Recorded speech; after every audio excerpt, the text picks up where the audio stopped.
Bonjour à toutes et à tous. L'IFG Executive Éducation, fidèle à sa mission d'accompagner les leaders face aux enjeux contemporains, est ravie de vous accueillir aujourd'hui pour ce webinaire sur le burn-out. L'intitulé précis donc de notre webinaire, c'est comprendre le burn-out, le cas particulier des EHPAD condensé de tous les paradoxes professionnels. Et je suis Ingrid Leduc, responsable du pôle entreprise au sein de l'IFG. L'IFG fait partie du plus grand groupe d'enseignement supérieur privé qui est au point. L'IFG, c'est 60 ans d'expérience qui nous vaut d'être une marque de référence sur le secteur de la formation continue. C'est plus de 2000 participants formés chaque année, du collaborateur au dirigeant, sur des formations courtes, certifiantes, diplômantes, avec des modalités pédagogiques variées.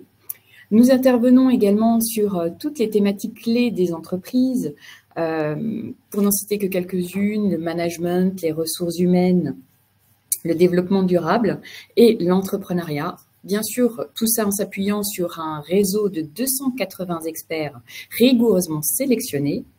Et aujourd'hui, donc, l'IFG a à cœur de répondre aux défis rencontrés par les professionnels dans divers secteurs en proposant des solutions innovantes et adaptées.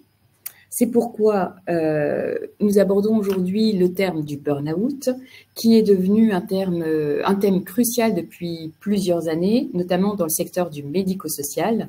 Le burn-out est désormais reconnu comme la maladie professionnelle du siècle, avec des cas liés à des causes psychologiques plus que des cas liés à des causes physiques. Cet IFG Live a pour ambition d'explorer les causes, les dynamiques et les solutions potentielles pour lutter contre ce phénomène dans le secteur du médico-social. Et pour animer cet IFG Live, j'ai le plaisir d'accueillir deux experts reconnus que sont Benjamin Stanislas et Hervé Andriot. Benjamin, alors tu m'arrêtes, juste pour te présenter en quelques mots, tu possèdes plus de 20 ans d'expérience en gestion des ressources humaines, spécialisé dans la gestion des démissions, du burn-out, sur la perte d'attractivité des métiers dans le secteur médico-social. Tu as une solide formation et tu interviens, tu fais beaucoup d'interventions pratiques dans ce domaine, ce qui te vaut aujourd'hui d'avoir une perspective unique sur les dynamiques du burn-out en milieu professionnel. Et toi, Hervé, tu as une expérience riche de plus de 18 ans sur la gestion d'établissements en la gestion d'établissements médico-sociaux, en ayant occupé des postes de direction dans divers établissements pour personnes âgées et handicapées. En tant qu'expert aujourd'hui en gestion des équipes et en réduction du turnover, tu te concentres sur des stratégies durables pour améliorer les conditions de travail dans les EHPAD et prévenir le burn-out. Eh bien, je vais avoir le plaisir de vous laisser découvrir cette session qui, j'espère, sera enrichissante et stimulante. N'hésitez pas à poser des questions. Et merci encore pour votre présence. Et sans plus attendre, je laisse Benjamin, je te laisse le plaisir d'introduire cette session. Très bien, merci beaucoup Ingrid, et merci à l'IFG de nous accueillir. J'ajoute dans ta présentation que je suis généraliste, j'ai fait beaucoup de recrutement et depuis 2 ans, je me suis penché sur le secteur du médico-social et donc je travaille en partenariat avec Hervé Andriot, qui lui a une très longue expérience. Aujourd'hui, je vous remercie à tous d'être là. On va essayer d'aborder et de comprendre ce que c'est que le burn-out avec quand même une gageure, c'est de cerner la problématique et de proposer des solutions en moins de 45 minutes. Alors, on a eu le choix, du coup, de faire des impasses, ce que nous n'avons pas voulu faire, mais peut-être que certains sujets seront un peu survolés, donc n'hésitez pas à poser des questions. On essaiera d'y répondre lors du live, et si elles sont trop compliquées, si les réponses sont trop longues pour le temps qui nous est imparti, nous n'hésiterons pas à vous répondre par écrit. En effet, nous allons aborder 3 points. Le premier, c'est le burn-out et ses causes, c'est-à-dire du point de vue généraliste. Et là, on va faire appel à la fois à des récits et à une approche gestionnaire et scientifique de l'examen de ce que c'est que le burn-out. La deuxième partie qui sera surtout animée par Hervé Andriot, il nous parlera de ce qui se passe dans le secteur médico-social, qui a la particularité de de condenser un certain nombre de spécificités toxiques, dirons-nous, propices en tout cas à l'apparition d'un certain nombre de burn-out. Et puis en plus, c'est un secteur dans lequel de toute façon on voit apparaître de nombreux burn-out. Et le troisième point, nous essayerons de balayer, mais avec beaucoup de précision, des solutions de terrain pour prévenir et anticiper les burn-out dans vos établissements.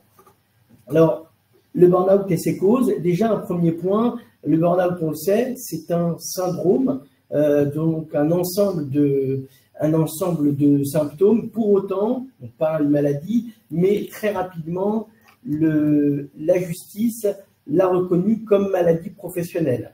Donc aujourd'hui, c'est reconnu quand quelqu'un est sujet à un épuisement professionnel ou un burn-out, on cherche les causes autant du côté de la vie personnelle, de la vie privée, que de la vie professionnelle. C'est un enjeu de santé publique, de productivité, puisque on voit, les chiffres sont assez éloquents. Alors, on parle parfois de 30 000 cas de burn-out par an selon l'INVS, mais un sondage OpinionWay nous parle de 2,5 millions.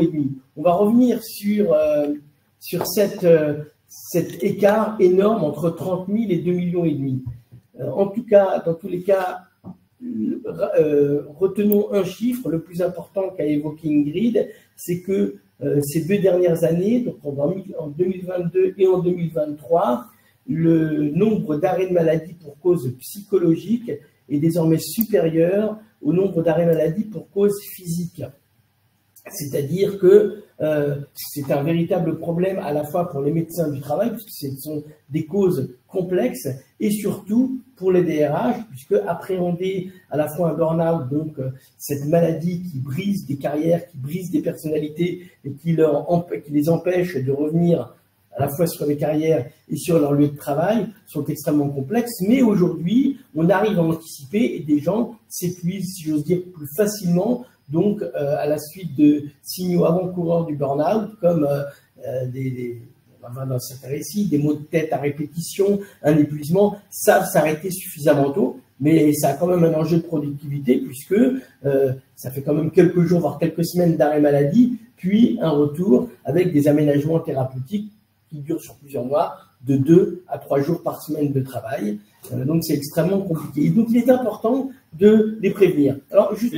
Oui, Benjamin, moi ce que je vois, c'est que dans l'esprit du commun des mortels, le burn-out, c'est en fait soit une excuse pour se mettre en grève individuellement, c'est un peu une nouvelle forme parfois d'activisme contre l'institution, ou alors quelque chose qui touche les plus faibles d'une équipe psychiquement, parce qu'on sait que la pression est inhérente à notre métier. Donc ça, c'est un peu la vision qu'on a quand on a un imaginaire qui se porte sur le burn-out. Tu vas nous en dire autre chose ou...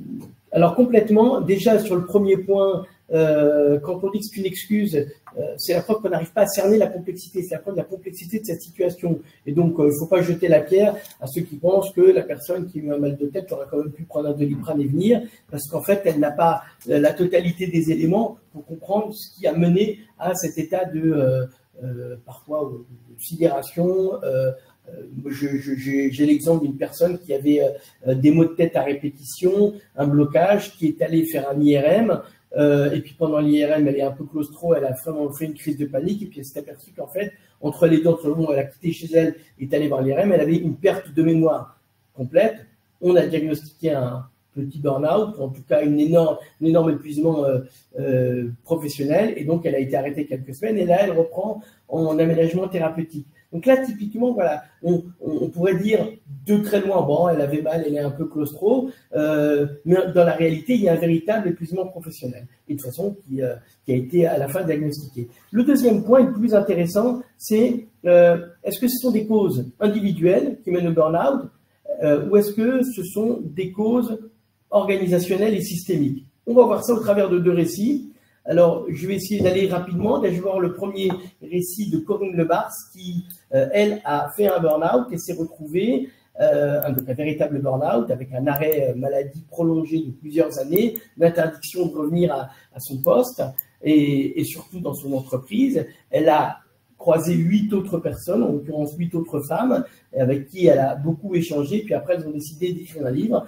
Et donc, elle elle a repris tous les récits. C'est le récit de 9 personnes, réussir son burn-out. Je vous raconte en quelques mots son parcours. Après 15 ans d'une précédente expérience professionnelle réussie, elle est titulaire d'un master, d'un bac+5. Elle entame une carrière dans un établissement de formation professionnelle où elle travaille notamment sur les risques psychosociaux auprès des clients. Au bout de 10 ans, elle fait une thèse, donc elle est docteur en pédagogie et un poste lui est créé à sa mesure, un poste de chercheur qui consiste notamment à créer des partenariats avec d'autres laboratoires en sciences humaines. C'est, verbatim, c'est ce qu'elle dit, c'est une véritable lune de miel. Ce poste, ce projet, c'est son bébé. Elle a par ailleurs des enfants. C'est véritablement son bébé. Donc tout va très bien. Badaboum, fusion-acquisition, mais c'est une opportunité puisque l'entreprise grandit et il n'y a personne pour occuper le poste plus large de responsable de la recherche. Pour autant, quelqu'un de l'autre entreprise récupère le poste, ce sont des luttes de pouvoir, et puis peu à peu, c'est la descente aux enfers, elle voit qu'elle est évincée de ce poste, elle voit qu'elle n'apparaît plus dans l'organigramme ou à un niveau très bas, elle est déclassée, je reprends ces termes, elle est bafouée, parce qu'on ne lui reconnaît plus la parole, et elle est humiliée. Alors, ce qui est intéressant, jusqu'au jour où elle le raconte, où elle est sur la route, elle rentre chez elle, et elle décide inconsciemment de rater le virage et de prendre le platane et donc de mettre fin à ses jours, des pensées qu'elle avait déjà traversées. Au dernier moment, elle se reprend et à ce moment-là, c'est un détonateur, c'est un terme sur lequel on reviendra, qui lui montre qu'elle est véritablement un épuisement professionnel. Moi, ce que je vois dans cet exemple de Corinne, c'est qu'effectivement, il est très émouvant, certes, mais quelque part, elle est la faute un peu de son burn-out. Elle aurait pu ouvrir les yeux, se rendre compte de ce qui se passait. Elle est rentrée dans un cycle qui lui est propre, un cycle psychique qui lui est propre. Elle est fautive, Corinne, ou qu'est-ce qui se passe? Fautive, absolument pas. On peut pas d'abord. Elle n'est pas fautive. En tout cas, est-ce que, en termes juridiques, est-ce qu'elle pourrait être responsable d'une partie de son épuisement professionnel et donc que l'entreprise serait complètement dédouanée? Ce qui a des conséquences évidemment financières et sur l'aspect légal.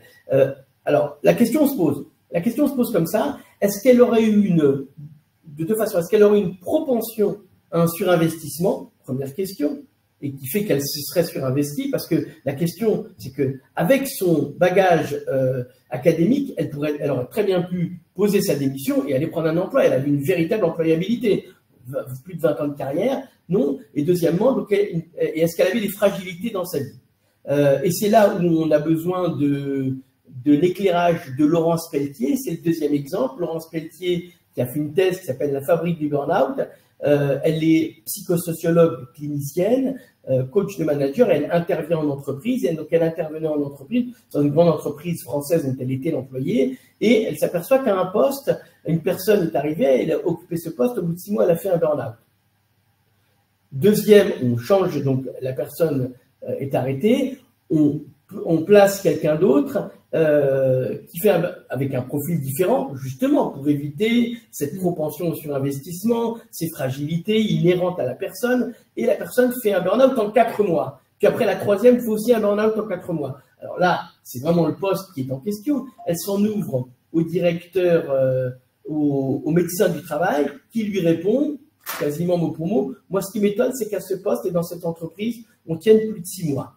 Donc, elle comprend par là que ce qui est en jeu, c'est pas la personnalité, c'est l'ensemble de l'entreprise. Et donc, c'est pas à un moment une focale sur une personne, voire une personne et son manager, une personne et sa business unit qui font qu'une personne un peu plus fragile a un burn-out, mais c'est plutôt un ensemble total, donc une toxicité de l'entreprise. Et donc, elle entame une thèse à partir de là et elle en tire certaines conclusions que je vais essayer de vous présenter sans vous les détailler. On a dit quoi et vous les présenter de façon à comprendre en quoi est-ce que l'entreprise est pleinement responsable. Et donc, je te réponds, Hervé, en quoi l'entreprise est à 100% responsable de la situation dans laquelle on se met, de la propension à ce surinvestissement.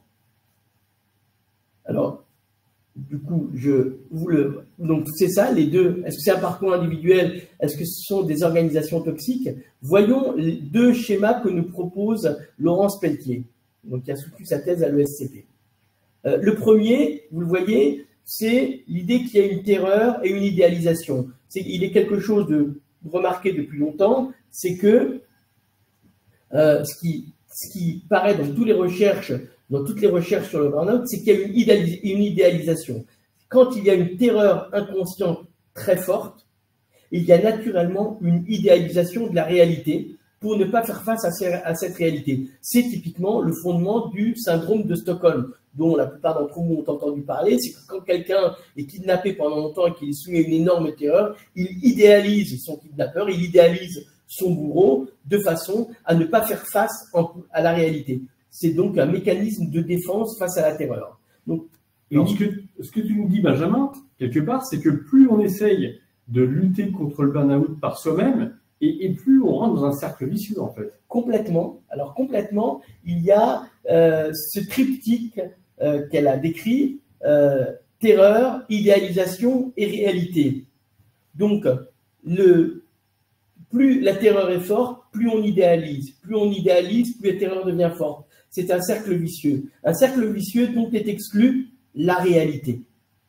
Et c'est finalement un contrepoint à l'approche de Corinne Lebars, puisque ici, ce qui crée l'idéalisation, donc ce qui crée le surinvestissement, qui permet le surinvestissement, c'est pas des caractéristiques professionnelles, c'est la terreur engendrée par l'ensemble du système. Et là, j'insiste, pas par un manager ou un autre, mais par l'ensemble du système sur le travail, qui fait que on idéalise la situation. On idéalise comment? On idéalise par le chiffre. Le chiffre devient le totem, la réalité devient le tabou. Alors comment est-ce que se déclenche le burn-out? Eh bien, il y a un détonateur. À un moment, on n'en peut plus. C'est ce que raconte Corinne Lebars quand elle a vu le platane, mais 2 jours après, c'était le mariage de ses enfants, elle a eu la vision de ses enfants. Et donc, il y a un moment où un élément soit très factuel, donc on n'a pas eu on idéalisait une situation, mais on ne reçoit pas les crédits qui étaient promis pour cette situation, donc on s'effondre dans son bureau,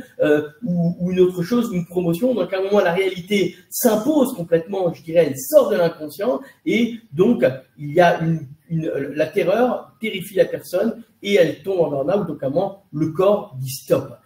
Le dernier point sur lequel, alors, je voudrais insister aussi, c'est que ce que raconte, et on va y revenir, ce que raconte Corinne Lebars, c'est qu'on en oublie son corps.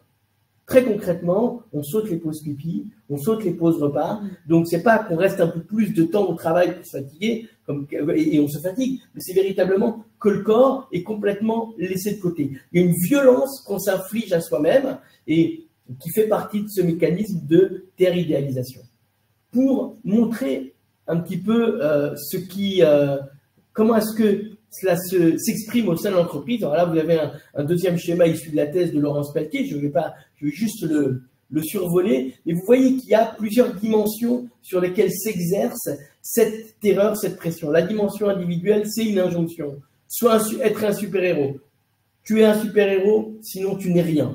Il y a aussi une dimension relationnelle, c'est-à-dire tu penses qu'il y a un problème dans l'entreprise, c'est donc toi le problème. Vous voyez comment la terreur s'exerce aussi sur la personne. Et enfin, tout est possible puisqu'il y a des solutions. Cherche les solutions en entreprise. Donc on comprend comment la terreur s'exerce par différentes voies et sur différentes dimensions, aussi bien organisationnelles, relationnelles qu'individuelles. Donc il ne s'agit absolument pas d'une relation entre un manager et une personne, mais dans l'ensemble de l'entreprise.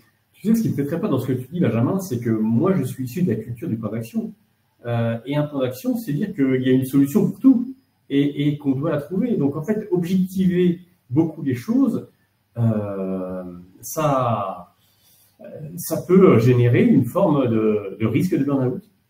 De dire qu'il y a des solutions, c'est pas le problème en fait. C'est qu'il faut déjà admettre qu'il y a un problème pour penser collectivement à des solutions. Donc il y a 2 choses dans ce que tu viens de dire. La première, c'est qu'il faut nommer le problème, l'identifier, le nommer, lui donner un nom et le partager.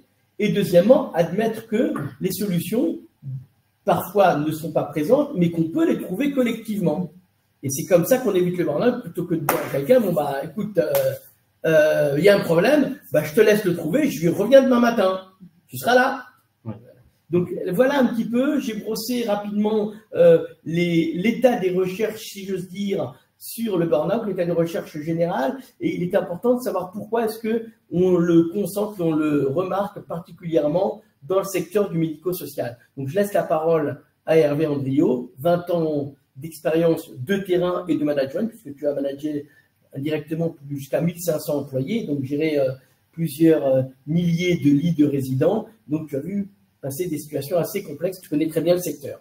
Effectivement, Benjamin, j'ai cette chance-là. Donc je vais continuer avec ceux qui ne se sont pas reconnus à 100% dans la définition de Benjamin et qui ne considèrent pas qu'ils sont encore en burn-out, qui veulent bien suivre encore un peu le webinaire.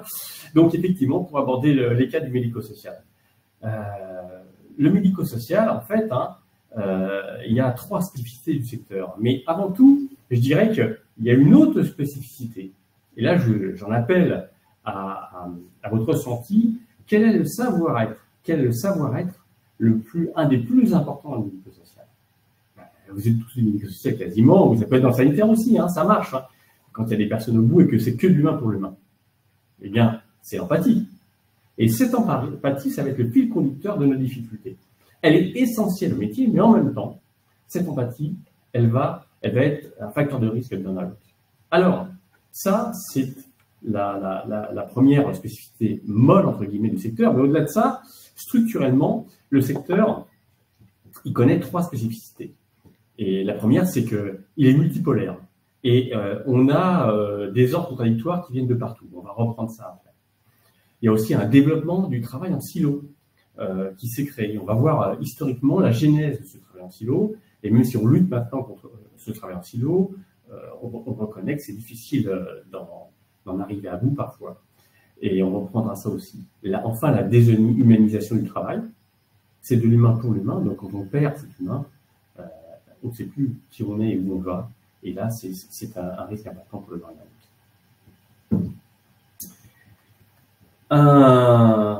Alors, un secteur multipolaire, oui, effectivement, vous savez tous que dans le médico-social, qu'on soit dans le service à domicile, dans le handicap ou dans la personne âgée, on a à la fois l'État qui, par exemple, à travers l'ANESP, nous dit les principales bonnes mesures, les principales pratiques professionnelles à retenir. À l'échelon local, on a le département qui est financeur, mais qui aussi participe à nos conventions, et donc qui signe des engagements avec nous et qui définit ses objectifs aussi, qui sont les siens. On a aussi le groupe ou l'association qui pilote l'institution, et donc qui aussi a ses objectifs. Donc, des acteurs différents avec des objectifs qui se croisent, qui parfois vont dans le même sens, mais parfois sont complémentaires, voire qui peuvent avoir des zones de frottement. Et puis au-delà de ça, il y a bien sûr le résident ou la personne accompagnée, mais il y a aussi le directeur de l'EHPAD. Il a son projet d'établissement, et parfois un peu trop son projet d'établissement. Et puis en dernier lieu, il y a la survenance de la famille qui intervient aussi ici. Donc tout ça va compliquer le débat. Et créer des injonctions multipolaires. Donc, au-delà de ça, on est coincé de ce côté-là. Donc moi, je voulais revenir sur la première chose, une organisation de travail désincarnée. Moi, je me rappelle, je vais vous faire appel à une expérience que vous avez eue sans doute. Et si vous vous reportez à ce qui se passait il y a 25 ans dans les EHPAD, on avait des super EHPAD, qui n'étaient pas des EHPAD, qui étaient des maisons de famille. Il y avait 25 personnes qui étaient hébergées, 40 personnes parfois, avec une infirmière qui était à la fois directrice, qui était à la fois cuisinière, et puis qui venait aux soins. Mais là, il n'y a pas de problème. Il y avait peu de burn-out. C'était très dur le travail, il y avait peu de burn-out. Qu'est-ce qui s'est passé? Effectivement, là, il y avait tous les liens, il y avait tout ce qu'on trouve en termes d'attractivité. Il y avait la confiance qui était là, il y avait le sens du travail qui était là, et puis il y avait la sympathie de l'équipe qui était là. Les 3 critères de l'attractivité qu'on aura en tête pour regarder les risques de burn-out. Et puis ça, qu'est-ce qui s'est passé après? On a eu une industrialisation du métier qui a été nécessaire pour pouvoir mieux gérer et aussi pour pour en fait, professionnaliser le métier. Et bien, qu'est-ce qui s'est passé? C'est qu'on a vu apparaître les protocoles. Donc, l'expertise humaine a été rendue plus fiable, mais aussi s'exprimait moins parce qu'il y avait les protocoles. On suivait le protocole. Il y avait aussi des silos qui sont apparus avec des nouvelles professions et aussi des échelons hiérarchiques qui n'existaient pas. Et tout ça, ça peut mettre des barrières dans l'humain. Ça peut mettre des barrières entre l'humain. Forcément, ça peut générer des frustrations, un sentiment de manque de sens au travail et donc un risque de burn-out. Enfin, on s'est mis à se focaliser sur la tâche. Est-ce que tu as rempli tes transmissions? Ah oui, d'accord, tu as bien travaillé, je sais, tu as donné un peu plus que nécessaire. Mais oui, mais tes transmissions elles sont bien faites? Oui, ok. D'accord, ça marche, on peut avancer parce que le faire est là. C'est pas que pour dit. C'est de l'humain pour l'humain, notre métier. Ne l'oublions pas. Donc, ce dont tu nous parles, Hervé, c'est à la fois des EHPAD qui faisaient 40-45 lits qui sont passés à 80 lits, et puis afin de pouvoir réaliser des missions, on a distingué, on a séparé le travail en diverses tâches, en divers métiers, entre les auxiliaires, les aides-soignantes, les infirmières.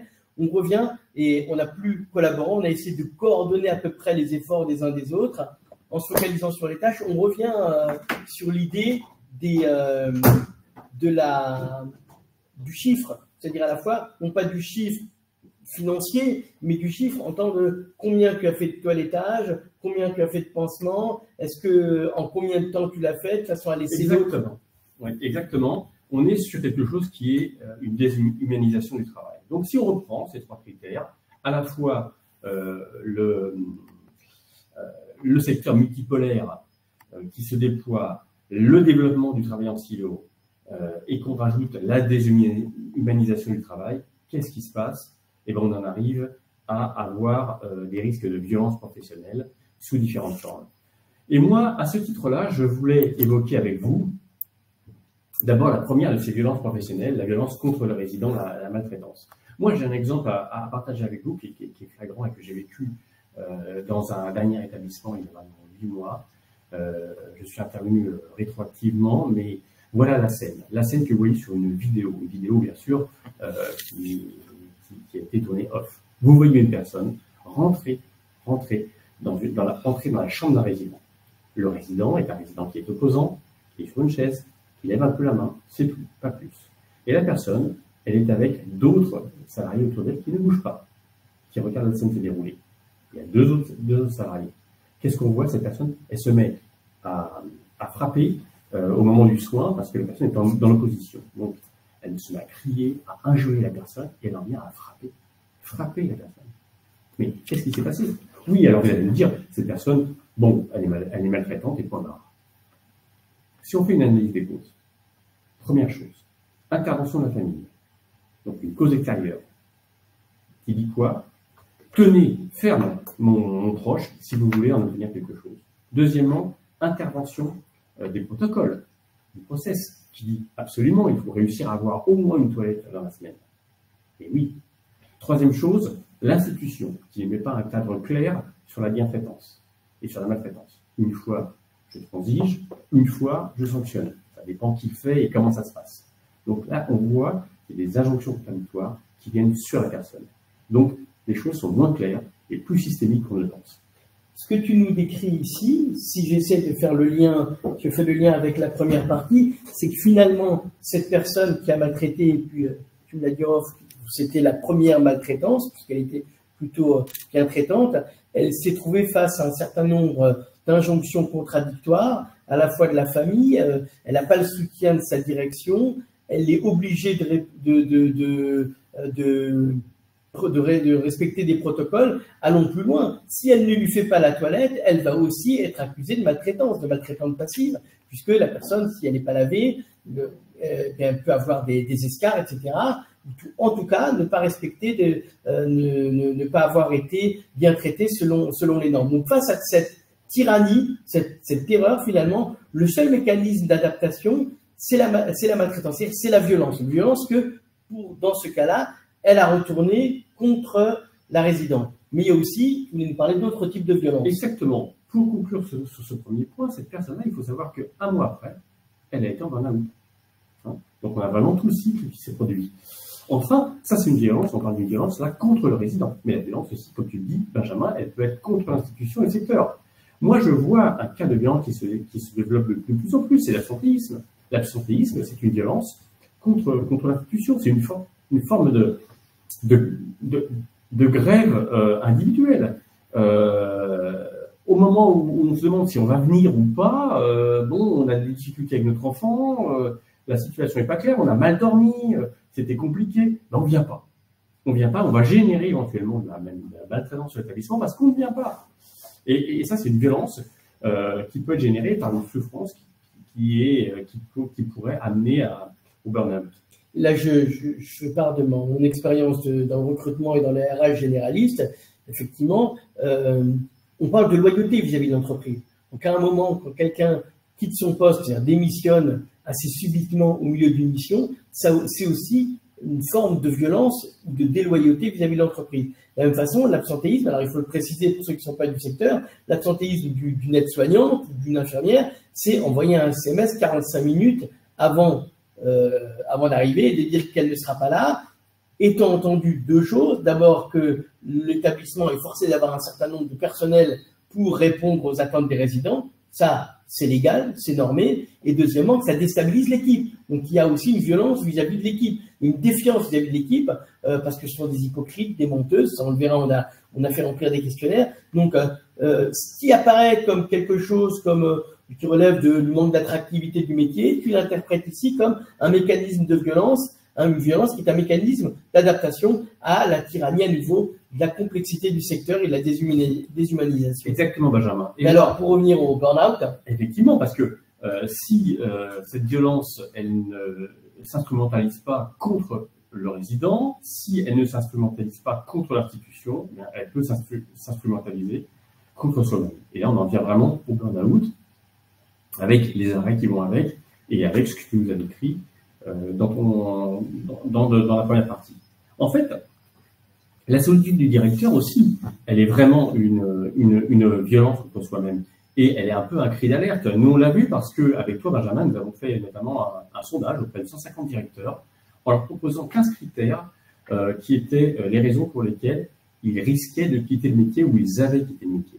Et la solitude du directeur apparaît comme troisième raison pour laquelle on quitterait le métier. Les deux premières, c'était le turnover, et la deuxième, c'était le manque d'autonomie. Le manque d'autonomie, c'est un manque de sens au travail, donc on se rapproche des risques aussi de burn-out. Donc on va dire aussi que toutes les strates de l'établissement peuvent être touchées par ce burn-out. Effectivement, quand on a visité quelques EHPAD, on a vu la différence entre le directeur capable parce que les moyens lui sont donnés de se promener sereinement dans son établissement et de gérer les problèmes de terrain, même s'il y a quelques contradictions, et celui qui ne peut plus faire face aux différentes contradictions, c'est-à-dire à la fois d'avoir de nombreux résidents, mais de ne pas avoir les bonnes personnes, de ne pas avoir suffisamment de personnel, etc. Et donc, face à tout cela, il s'enferme dans le bureau. Et effectivement, si lui, il ne frôle pas le burn-out, en tout cas, ce sont ses employés qui en sont victimes. Alors du coup, Benjamin, est-ce que tu as des choses à nous proposer quand même? Est-ce que tu as des outils dans ta mallette un petit peu pour pouvoir lutter contre ces risques de façon préventive déjà, parce qu'on se rend compte que la prévention est encore plus importante que le curatif. Tout à fait. Alors, en introduction, en préambule, il y a toujours une grande difficulté à traiter un problème global et complexe avec des solutions de terrain.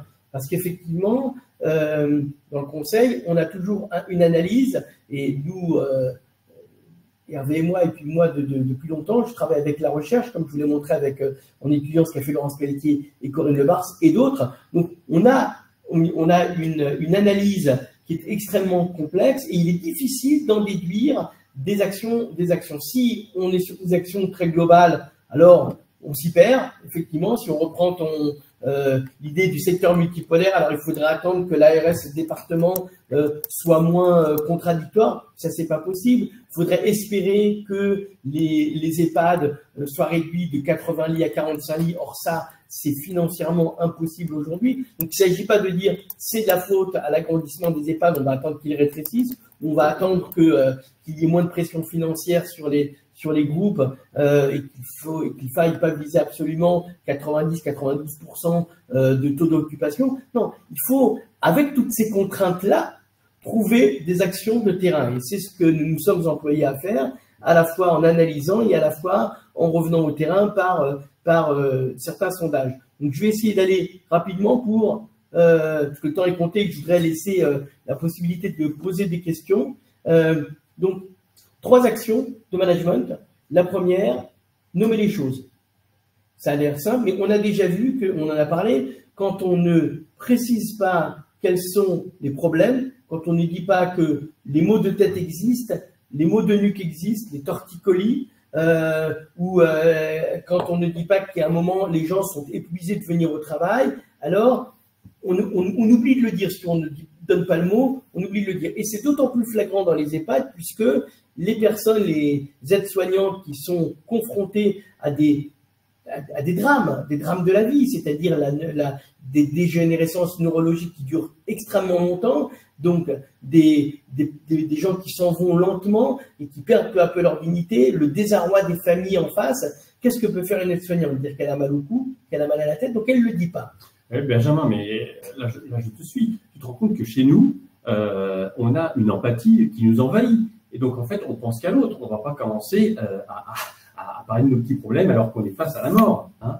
Donc, concrètement, c'est bien dur de nommer les choses. Tu sais, c'est pas évident. Hein, c'est justement pour ça que tu parlais d'empathie au début et de déshumanisation du travail à la fin. Si on enlève ça, alors on enlève tout le sens du travail. Le fait de se retrouver et donc de parler uniquement de ça et pas dans le cadre de transmission technique, si j'ose dire, de quitter un petit peu l'idéal chiffré, ou en tout cas l'idéal gestionnaire qui est proposé, qui est contraint, mais qui n'est pas un idéal en soi, qui est juste un moyen d'offrir la dignité aux résidents, alors il faut quand même trouver d'autres espaces, d'autres moments. Donc, créer des tables rondes sur des thèmes précis, avec des mots précis, hein, je les ai cités, burn-out, céphalée, maux de tête, etc. Difficultés cognitives, on peut oublier quelque chose, c'est un signe avant-coureur du burn-out. Et donc, il faut absolument un tiers pour animer sans que les gens se sentent coupables, et puis surtout, susciter une empathie des points de vue, parce que les difficultés rencontrées par les aides-soignants ne sont pas les mêmes difficultés rencontrées par les infirmières ou par l'infirmière coordinatrice et encore moins par les auxiliaires. Il y a donc des choses à échanger.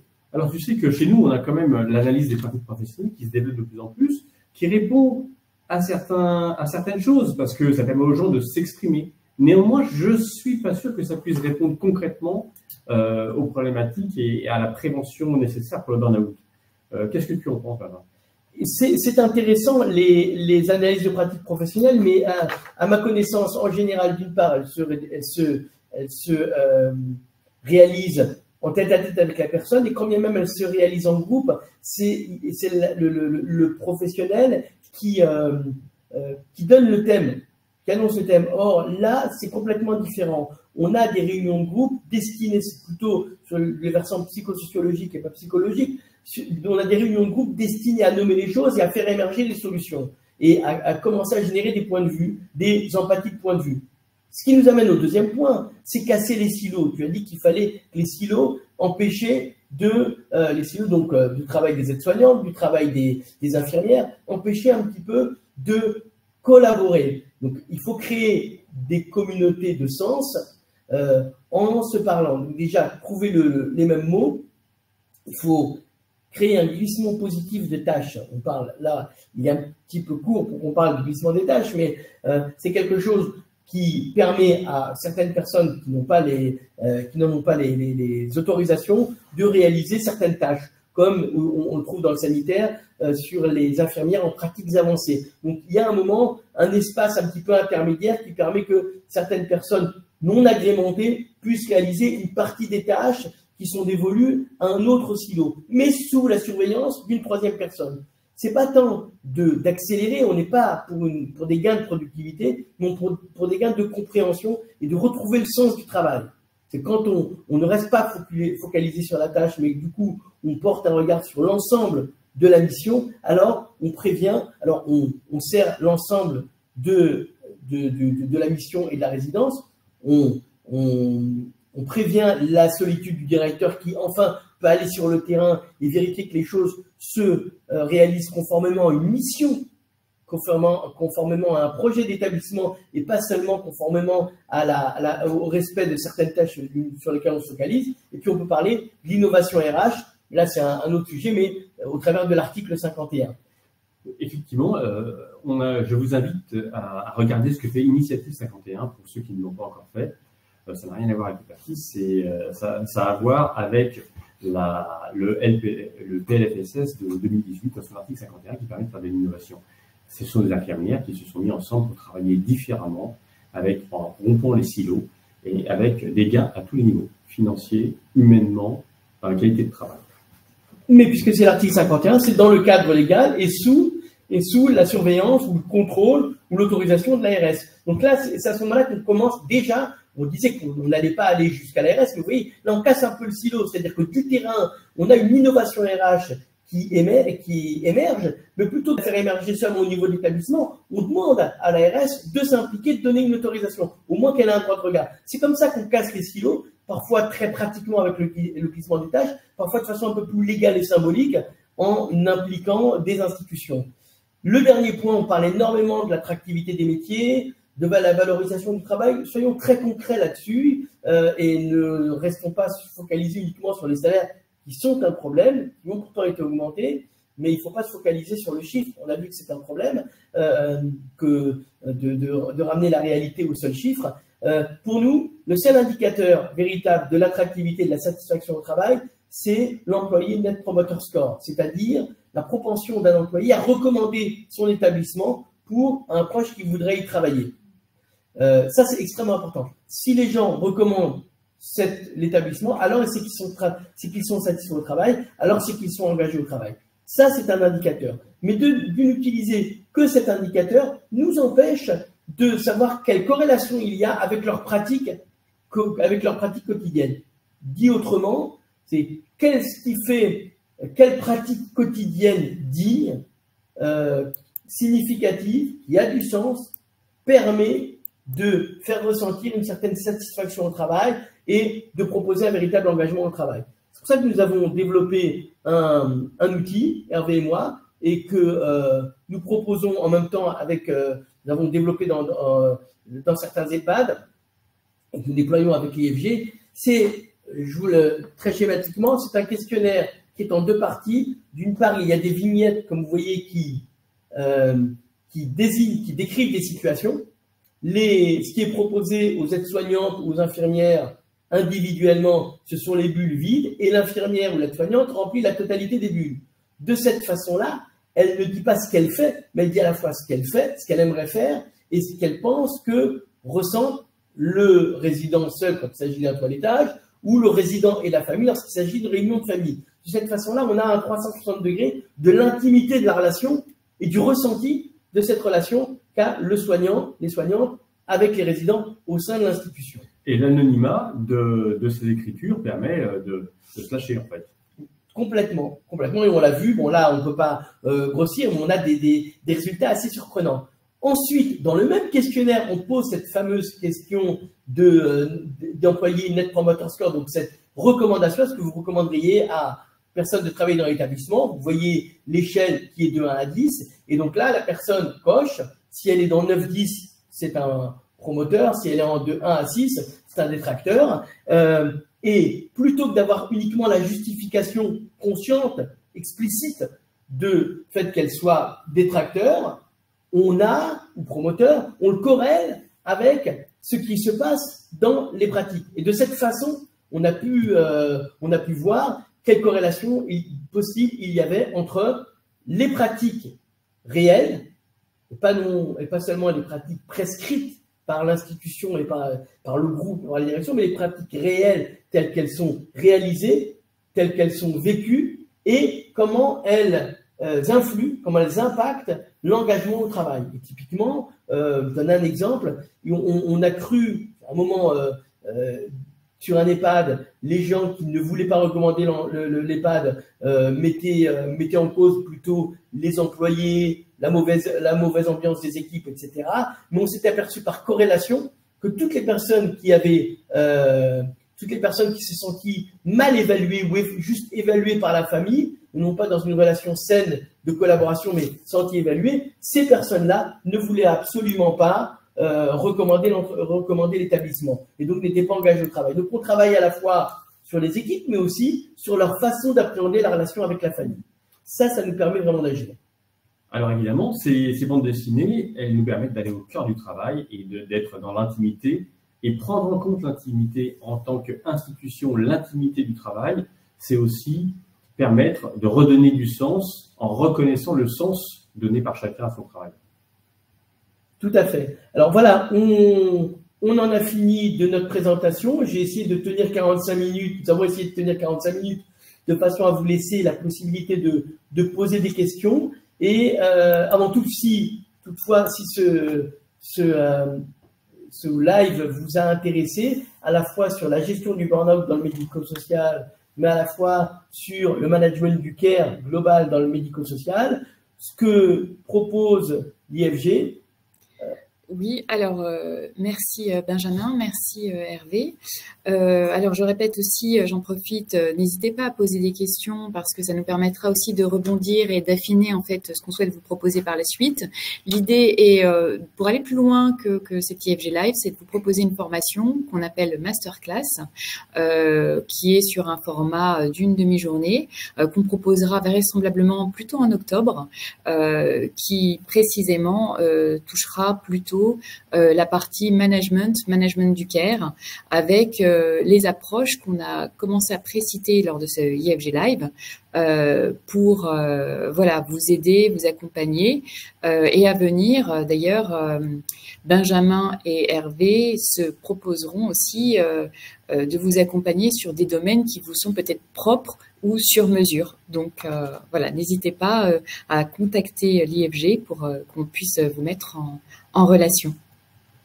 J'ajoute sur cette masterclass un point sur lequel est revenu Hervé dans nos échanges et à la fois des opérateurs de grands groupes, c'est qu'on a beaucoup parlé de l'autonomie et du leadership du directeur. Donc on attend des directeurs d'EHPAD qui soient des véritables gestionnaires. On parle d'établissements avec des activités très complexes.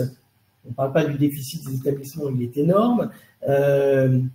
Mais derrière ça, il y a énormément d'activités de gestion. Pour autant, ce leadership, du coup, le leadership du directeur s'exerce uniquement sur le versant gestionnaire et il délègue, si j'ose dire, souvent la partie métier aux autres personnes de la direction, c'est-à-dire le médecin coordinateur, l'IDEC et d'autres personnes. Et là, c'est à cause de cela qu'on refabrique, qu'on consolide des silos, qu'on en arrive à la solitude du directeur, à une approche purement métier ou purement gestionnaire. Or, l'objectif de cette masterclass serait de susciter un leadership métier. Donc, effectivement, oui, Benjamin, effectivement, on en revient à la spécificité de nos métiers. En fait, dans le soin, dans le sanitaire et le médico-social, il y a toujours cette empathie. Et cette empathie aussi, elle est très importante dans la définition du leadership que l'on doit avoir. Un exemple typique, le médecin, il a un leadership naturel sur les équipes. Il est médecin. Donc lui, le care, il l'incarne. C'est sa chair, le care. Donc ce leadership, il doit passer par là. On n'a pas le choix. On a une question. Pardon, Hervé, on a une question de Samir qui nous dit vous avez parlé d'un indicateur qui est le ENPS. Y en a-t-il d'autres et comment mesurez-vous l'efficacité de vos actions?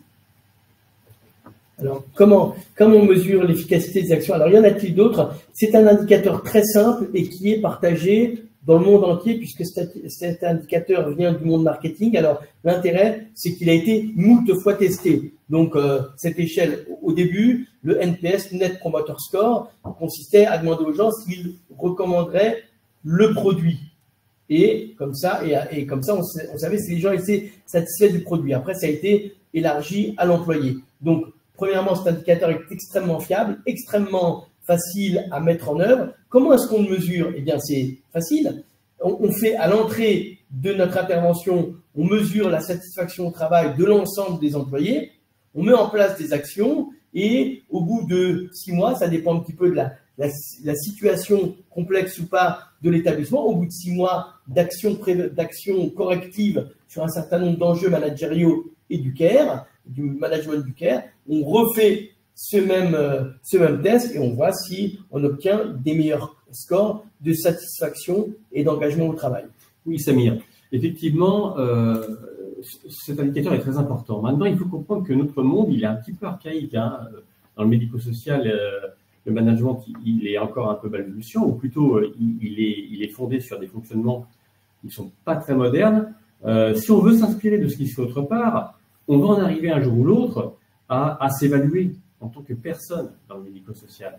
Et je pense notamment au 360 qui se passe entre souvent dans des entreprises de conseil, par exemple, où chacun donne un avis et évalue son environnement humain professionnellement. Donc, ça peut être des choses comme ça qui doivent être forcément adaptées au médico-social, parce que le 360 mis en place auprès des aides-soignants, c'est pas évident que ça fonctionne. Mais voilà, on met en place des indicateurs qui permettent d'évaluer la relation humaine. Ça, c'est extrêmement important dans notre métier, puisque cette relation humaine, c'est l'humain pour l'humain. Et d'ailleurs, cette relation humaine, dans l'avenir, c'est elle qui fera le taux d'occupation, à mon avis, hein, je suis convaincu. Donc, c'est des enjeux qui sont extrêmement importants et qui vont bien au-delà du burn-out et des enjeux RH. Hervé, je rebondis, j'ai 2 autres questions de Catherine. Les personnes en burn-out dans ce style de structure auront une période pour se remettre, mais quand ils rentreront, sera le même schéma qui s'offrira à eux. C'est très pertinent. Quels sont les moyens en interne pour changer les modes de travail, sachant que nous connaissons tous la déshumanisation au travail? Alors effectivement, la personne qui subit un très gros burn-out, comme Benjamin nous l'a rappelé, elle a du mal à s'intégrer dans la même structure. En tous les cas, elle ne va pas s'intégrer dans la même structure, faite de la même façon. Ça, c'est certain. Donc, ça va être extrêmement compliqué. On peut prévoir l'avenir en changeant le modèle. En changeant le modèle, on peut le changer à la marge, et puis on peut aller jusqu'à l'entreprise libérée si on veut. Mais entre les deux, il y a plein de choses à faire. Donc, en tous les cas, l'important, c'est que si on prend les termes de l'attractivité, je vous rappelle 3 termes de l'attractivité, on a d'abord une confiance entre le management et la personne, le manager, qui doit être dans les 2 sens. Et c'est pas juste dire oui, j'ai confiance en toi. Non. La confiance, c'est des méthodologies de travail, de communication qui s'instaurent et qui font preuve de cette confiance. Après, on a le sens au travail. Mon travail, est-ce qu'il est reconnu? Très clairement, est-ce que le fonctionnement qui est mis en place permet que moi, la petite touche de lumière que j'ai dans l'œil quand je travaille, le plus de ce que je donne moi, de mon intimité à moi que je mets dans le travail, elle est à la fois reconnue et valorisée par mon environnement humain. C'est extrêmement important. Pour l'instant, on voit que la dislocation des équipes met à mal cela. Et donc, il y a ce deuxième pilier de l'attractivité et donc risque de burn-out sur la part sur lesquels il faut forcément travailler. Et il y a beaucoup de choses à faire dans les interactions humaines dans le travail, avec des choses très claires. Benjamin, tu voulais rajouter quelque chose? Oui, Catherine, quand vous parlez de déshumanisation du travail, il faut bien prendre le problème à la racine, si j'ose dire, à nouveau sans viser personne, sans responsabiliser l'individu, mais l'humanisation du travail, elle part de l'individu. C'est-à-dire que si à un moment, il n'y a plus d'empathie, il n'y a plus de recherche de dignité, il n'y a plus de savoir-être dans le travail et qu'il est complètement robotisé, si j'ose dire, il faut aller chercher dans l'individu ces émotions-là et les remettre dans le travail. Et c'est pour ça que, alors, donc comment est-ce qu'on fait? Justement, quand quelqu'un est arrêté pour répondre clairement à votre question et qu'il revient, qu'est-ce qui doit changer? Ce qui doit changer, c'est déjà qu'on parle de ce qui s'est passé, à défaut de l'avoir prévu auparavant, qu'on mette les mots et qu'on s'extrait du cadre très séquencé du travail avec les transmissions notamment, qu'on parle de ce qui s'est passé, que les gens échangent des émotions, que les gens comprennent ce qu'a eu la personne, qu'il y ait une empathie de point de vue, une empathie des émotions, même si on ne les a pas ressenties, on les comprend, et ça c'est le premier point. Donc l'humanisation, comment est-ce qu'elle va arriver? C'est quand les émotions qui ont été masquées par plusieurs personnes, et qui ont fait qu'elles sont tombées à ce niveau-là, on va les remettre en les nommant et en les instillant dans des pratiques concrètes. Ce qui me fait répondre à votre deuxième question. Effectivement, les EHPAD, on compte 7500 EHPAD et 9000 établissements pour handicapés, ce qui fait beaucoup, ils sont extrêmement différents. Alors par la taille et puis par la localisation. Un établissement en centre-ville ou en grande agglomération est extrêmement différent de par sa population de résidents et de soignants d'un établissement qui se trouve en région plus excentrée.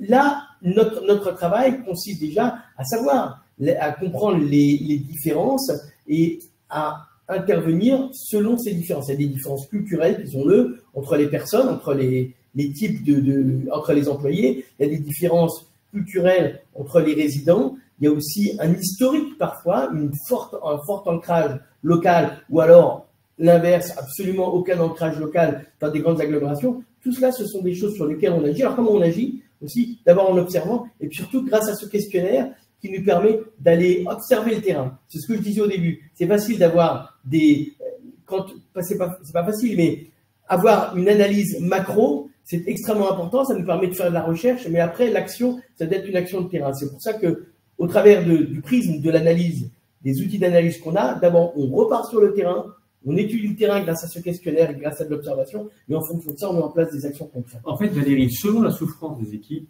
on peut attaquer directement par du collectif, ou alors parfois, on est obligé d'abord de passer par de l'individuel.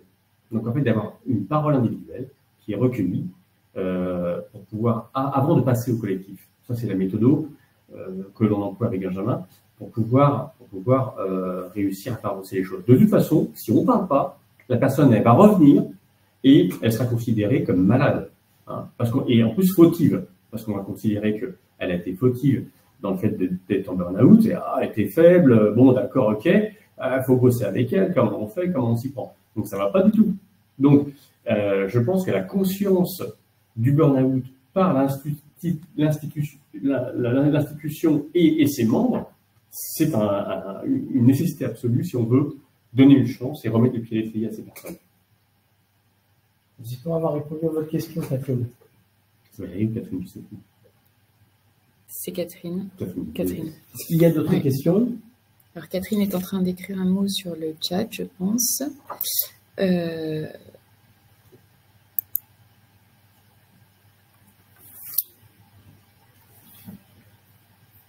D'autres points? Oui.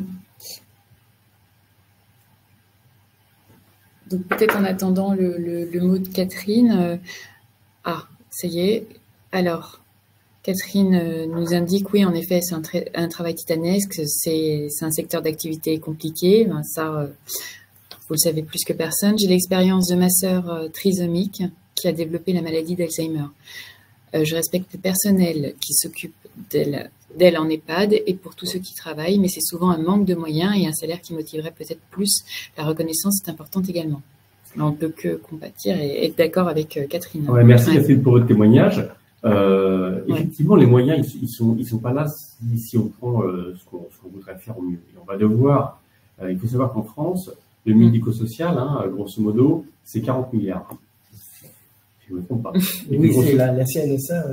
Grosso modo. Et alors, ce dont on a besoin, c'est encore 1 milliard de plus, mieux, je crois, pour pouvoir arriver à mettre en place, grosso modo, ce qu'on a vu dans les préconisations des rapports avant la loi Grand Âge, qui n'est pas survenue en 2018. Donc, vous voyez, on ne les aura pas. Voilà, on ne les aura pas. Pour donner une échelle, l'enveloppe budgétaire qui a été ajoutée en septembre dernier, c'était 100 millions. 100 millions, ça paraît énorme. 400, mais quand on met, 100, oui, 400, mais quand on le met à côté des 40 milliards, et qu'on sait que le déficit d'un EHPAD, c'est entre 500 000 et 1 million d'euros par an, comprenez que 100 millions, et qu'il y a 7500 EHPAD. Vous voyez que ces enveloppes de 100 millions, 400 millions, qui sont beaucoup d'argent, sont malheureusement qu'une goutte d'eau pour motiver les salariés. Mais je voudrais, quand on a répondu ça à la responsable de la cinquième branche de la sécurité sociale, la CNSA, elle a rétorqué au directeur des groupes, c'était en septembre dernier, il fallait qu'ils travaillent eux-mêmes sur l'attractivité des métiers. C'est la raison pour laquelle, sans jeter la pierre à personne, juste en tenant compte de la réalité, il y a des choses à faire du point de vue systémique et organisationnel. J'en conviens tout à fait, Benjamin. Catherine, l'espoir, c'est dans le fait que je connais certains établissements qui sont dans des situations de souffrance professionnelle très importantes, de RPS, du risque psychosociaux, et qui ont pourtant 25% d'équipes en plus que d'autres établissements qui n'ont pas ces risques-là et qui sont mieux. Donc vraiment, la dynamique d'équipe, dans notre métier, elle est extrêmement importante, elle est dure à poser, mais c'est elle qui peut être le ciment pour pouvoir construire. Il y a un gros travail là-dessus, mais c'est encourageant. Est-ce qu'il y a d'autres questions ou réactions? Catherine nous remercie pour ce débat. Merci Catherine également. On va peut-être clore la session si vous n'avez plus de questions. Ah, j'ai une autre intervention de Benoît. N'hésitez pas, Benoît, on vous écoute. Voilà. Merci pour votre intervention. Merci. Alors, rappelez qu'il y a un replay possible. Oui. Tout à fait. Alors, pour ceux qui l'aident de manière automatique et voilà, et ainsi que le support. Et n'hésitez pas de votre côté à en parler, à transmettre aussi le replay. Merci à tous d'avoir participé. Merci Hervé, merci Benjamin. C'était très intéressant et on vous dit à très bientôt pour la masterclass. Merci à tous. Avec grand plaisir. À bientôt. À bientôt. Au revoir. On va savoir plus.